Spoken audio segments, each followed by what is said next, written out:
Fala galera, Pantera Snake trazendo mais um vídeo. E bom, não reclamem que eu estou com a mesma camiseta, porque a camiseta pode se lavar.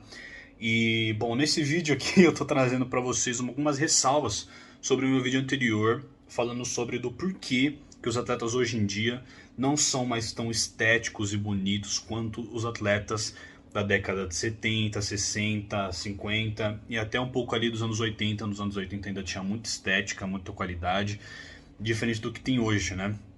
Bom, naquele vídeo eu abordei muito mais os aspectos comerciais do porquê que isso acontecia, né?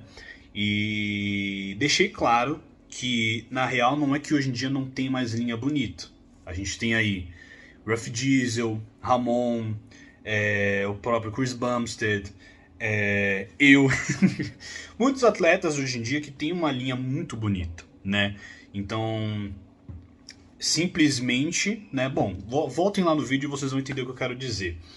Mas agora eu quero nesse vídeo deixar alguns dos motivos mais objetivos do porquê que hoje em dia a gente vê muito mais aberração do que antigamente, certo? Eu já expliquei um pouco sobre o aspecto genético e o comercial, do porquê que antigamente a gente tinha muito mais lineups como esse daqui.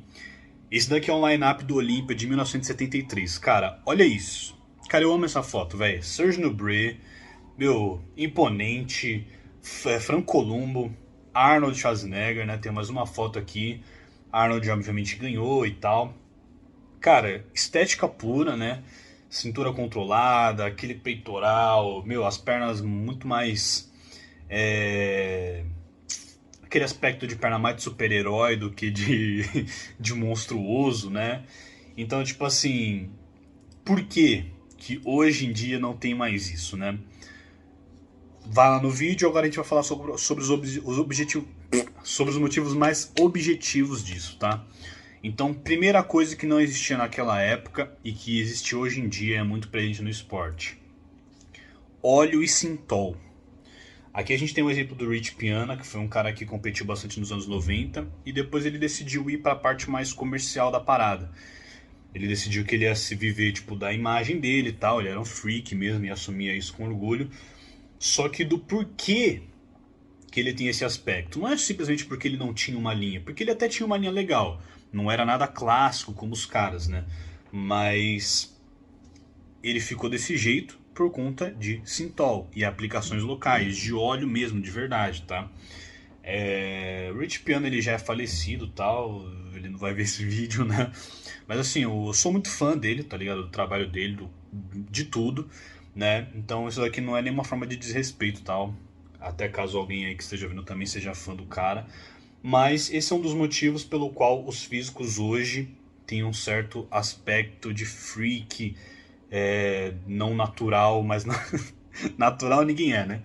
Mas de deformado mesmo, né? Porque esse é um dos motivos. Uso de aplicações locais, óleo e sintol, que faz com que o músculo fique com esse aspecto aqui, tá?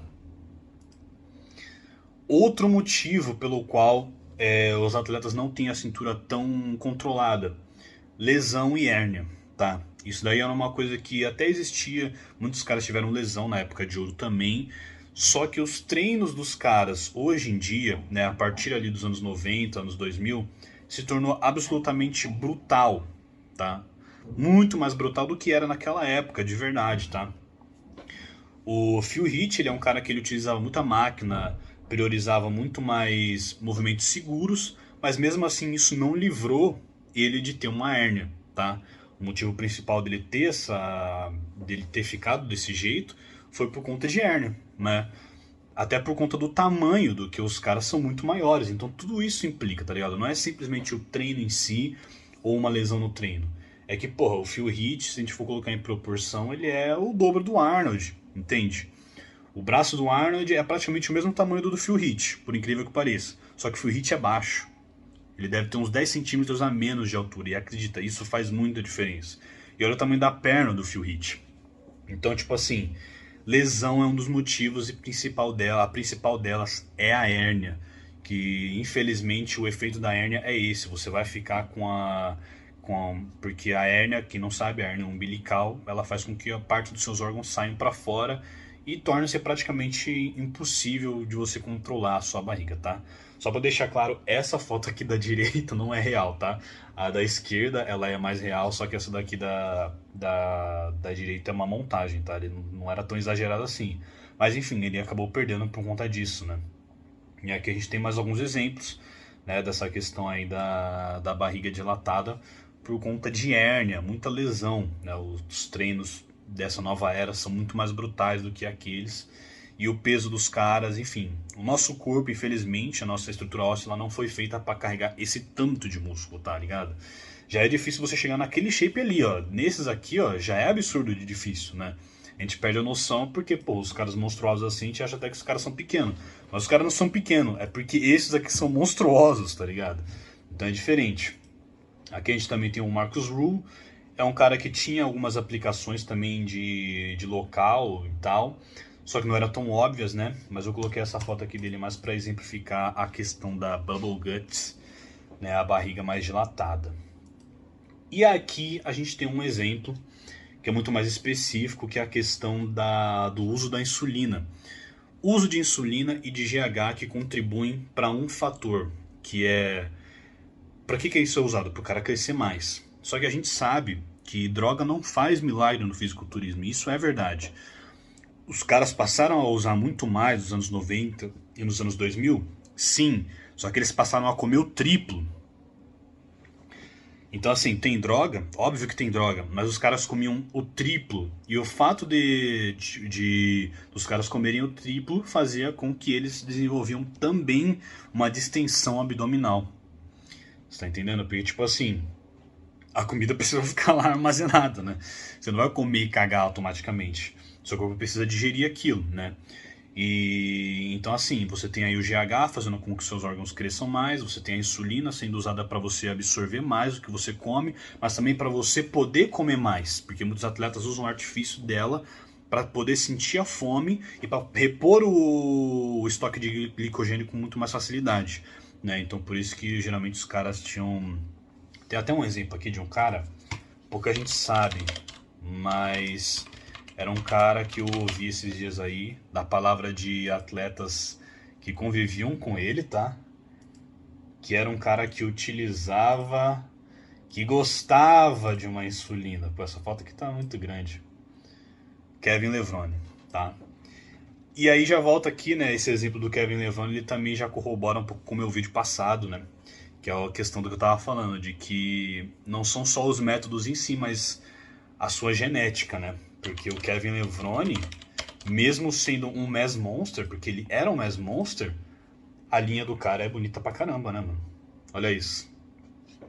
E usando insulina, usando GH, tá? Não tava usando uma dura por semana, não, tá? Não se iluda com isso. Só que a linha do cara, que é algo que ele nasceu, já era responsável por isso, né? Mas voltando aqui por causa do Dave Palumbo, o uso de GH, ele pode, muita gente não sabe, mas você pode se tornar um cara diabético, tá? Pelo abuso de GH e pela má manipulação dos carboidratos. Então aqui a gente tem o Dave Palumbo, que é um cara que ele sofreu com isso e muitos atletas sofrem com isso, tá? Então assim, além da Bubble Gut, você vê que os músculos deles são muito secos, mas não secos de denso, eles são secos de secos mesmo, né? Ó, você vê que as inserções são meio estranhas e tal, não sei o que lá. E isso é por conta de diabetes, tá ligado? Que o músculo da pessoa não consegue mais, porque ele não pode comer a quantidade adequada de carboidratos e tal. Isso acontece com vários atletas.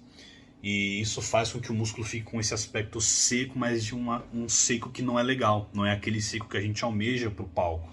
E acaba ficando desse jeito aqui estranho, tá? Mais uma vez, né, o Dave Palumbo ele é coach, hoje em dia ele tem um podcast, ele é um cara extremamente inteligente, por incrível que pareça, né? Muitas vezes o físico não reflete necessariamente o que o cara sabe ou não, né? Ele aprendeu muito com os erros dele, né? Então, só para deixar esse disclaimer aqui, né, de que de novo não tô usando ele como exemplo para desrespeitar, porque ele é um cara que fez e faz muito pelo esporte, né? Mas acaba que retorna um pouco, né? Além desses motivos que eu citei de sintol, hérnia, métodos de treinamento, ter que comer demais, volta um pouco para aquele meu vídeo passado que não deixa de estar certo. infelizmente, se você não tem a linha, não adianta forçar. Porque quando você força algo que você não tem naturalmente, isso daqui acontece. O Dave Palumbo é um cara, infelizmente ele é um exemplo disso, né? Ele é um cara que tentou forçar a genética dele até o último e... Pô, eu tô rindo, mas, cara, é foda, né? É isso que aconteceu. Enquanto aqui você tem caras que de fato tinham uma predisposição pra isso, tá? Ninguém aqui usava pouco, tá? Ninguém aqui usava pouco. Tem vídeo, só não tem vídeo sobre os ciclos do Franco, né, no canal. Mas, enfim, eu já falei muito sobre a dieta e o uso de ergogênicos deles. Então, assim, ninguém usava pouco, tá? Ninguém era low dose, ninguém deixava de usar T3, T4, não sei o que lá. Mas, genética superior. Infelizmente, isso é a realidade desse esporte. Bom, se você gostou do vídeo, se inscreve aí. Muita gente... Mandaram mensagem no meio da gravação. Muita gente vê o vídeo e não é inscrito no canal. Mano, vocês já sabem, né? Se inscreve aí no canal. Tamo junto e até a próxima. Se você gostou do vídeo, deixa aquele like, se inscreve, comenta o que você achou. Passa no canal que vai ter muito mais vídeos sobre bodybuilding, treino e dieta. E se você tem interesse em saber mais sobre definição muscular, passa na descrição do vídeo e compra o meu e-book. Tamo junto.